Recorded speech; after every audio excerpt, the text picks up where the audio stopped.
Aujourd'hui, nous sommes le 9 janvier 2006, dans une petite ville des Pyrénées, et je décide d'aller me promener dans la forêt près de chez moi.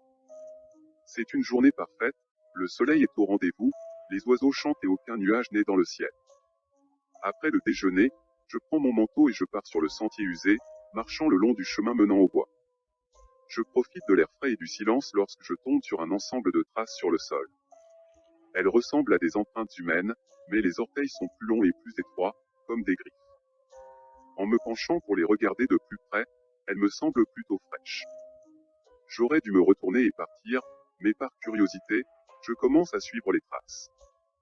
Elles me conduisent à travers une section de la forêt où les branches des arbres sont si longues et entrelacées qu'elles recouvrent le ciel, ne laissant entrer que de petites fissures de soleil. Les traces se terminent devant un petit ruisseau. Je m'arrête pour écouter, mais il n'y a aucun son aux alentours, seulement l'eau coulant à flot sur les rochers. Puis soudain, j'entends le bruissement de l'herbe et des feuilles mortes à proximité. Lentement, je marche vers le son et arrive dans une petite clairière. C'est là que je la vois. Je ne sais vraiment pas comment décrire la chose. Elle a la forme d'un humain adulte, assez grande, au moins 7 pieds de long, probablement plus. Sa peau est composée d'écailles gris-vert, en forme de losange qui brille comme la peau d'un serpent au soleil, pliée sur le corps mutilé d'une biche morte, avec ses mâchoires accrochées à son cou.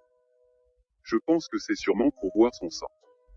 Très lentement, je commence à reculer, mais au même moment, elle me regarde, sa bouche large et ronde remplie de longues dents blanches en forme d'aiguilles disposées en cercle. Pas de nez, seulement 2 petites fentes à l'emplacement du nez d'un humain.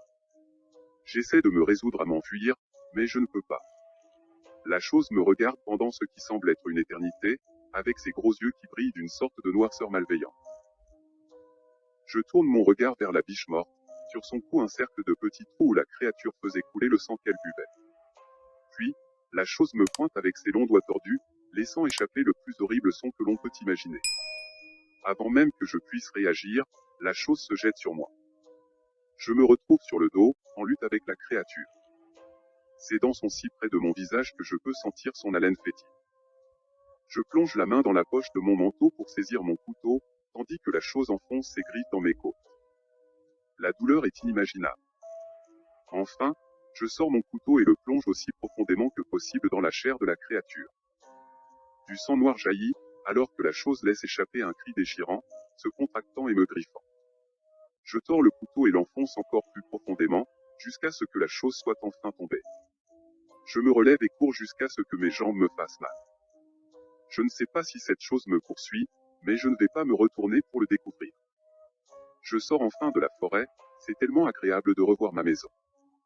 Mon manteau et mon pull sont en lambeaux, tachés à la fois de mon sang et de celui de la créature.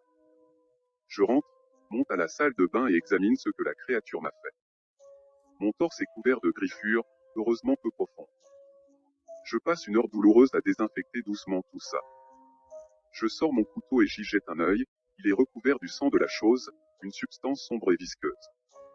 Je le nettoie et le désinfecte aussi. Puis je redescends et m'assure que toutes les portes sont verrouillées au cas où. La nuit passe, et je fais un mauvais rêve. Je rêve que je suis de retour dans cette forêt sombre, mais il fait plus sombre, presque noir. La chose est là, me poursuivant. J'entends ses rugissements derrière moi alors que je cours. La forêt semble s'étendre à l'infini, devenant de plus en plus sombre à mesure que je cours. Je trébuche sur une branche, et la chose se rapproche doucement. Je sens ses griffes s'enfoncer à nouveau dans ma peau, et tout ce que je peux voir est sa gueule noire se rapprochant de moi, sa respiration putride soufflant sur mon visage. Et je me suis réveillé. Le reste de la journée, je suis nerveux, regardant par-dessus mon épaule de temps en temps, et souvent inquiet par le bruit de quelque chose frappant contre la fenêtre à l'étage. Mais c'est juste une branche d'arbre frappant contre la vitre à cause du vent qui souffle. Je dors peu en ce moment. Chaque fois que j'essaie, le même rêve revient, plus réel, plus vif, comme si j'étais vraiment là-bas dans les bois avec cette horrible créature. Je passe la nuit à regarder la télévision. Il n'y a rien de bien sur les chaînes, mais je suis content d'avoir quelque chose à faire. Tôt ce matin, j'entends quelque chose derrière ma porte. Je sors, mais je ne trouve rien d'inhabituel. Ça devait être un chat errant. Il n'y a pas d'oiseaux dehors aujourd'hui, et c'est étrange. Habituellement, je peux les entendre chanter. Je pars en ville et j'achète une bouteille de whisky pour soulager mes nerfs. Après quelques verres, Je m'endors. Je me réveille en sursaut avec quelque chose qui gratte à la porte au milieu de la nuit. Je sors, fusil à la main, pour voir ce qui se passe, mais je reste là pendant une demi-heure sans rien voir.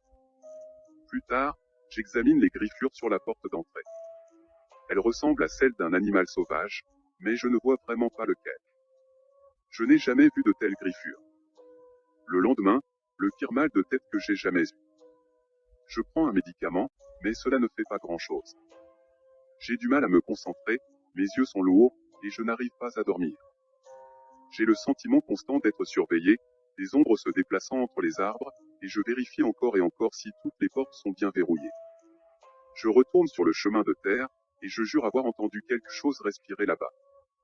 C'était une chose stupide à faire d'y retourner. Je l'ai fait quand même, mais je n'ai pas attendu pour m'enfuir. Je suis tellement fatigué. Chaque fois que j'essaie de dormir, je revois la créature. Chaque fois que je somnole, je retourne dans la forêt avec cette chose, qui se tient au-dessus de moi prête à enfoncer ses dents dans mon cou. Chaque fois que je ferme les yeux, je vois des petites ombres se déplaçant entre les arbres et dans les coins des pièces non éclairées. J'ai toutes les lumières allumées depuis hier, ne les éteignant pas une seule fois. Je ne peux pas me débarrasser du sentiment d'être surveillé partout où je vais. Je me souviens quand j'étais jeune, et que je me moquais des enfants qui croyaient aux monstres et aux fantômes. Je ne sais pas ce que c'est, mais monstre est le seul mot pour cela.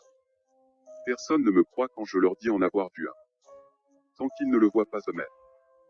Si j'aurais eu mon appareil photo avec moi ce jour-là, j'aurais pu avoir une preuve, quelque chose à leur montrer pour qu'ils sachent que je ne fais pas que raconter des histoires. Mais c'est trop tard. Je viens d'entendre son cri, et on dirait qu'elle se rapproche. Toutes les portes sont fermées à clé, je vérifie encore et encore, et je suis sûr qu'elles sont verrouillées. Quelque chose gratte à la porte, et c'est dans la maison. C'est dans la pièce avec moi.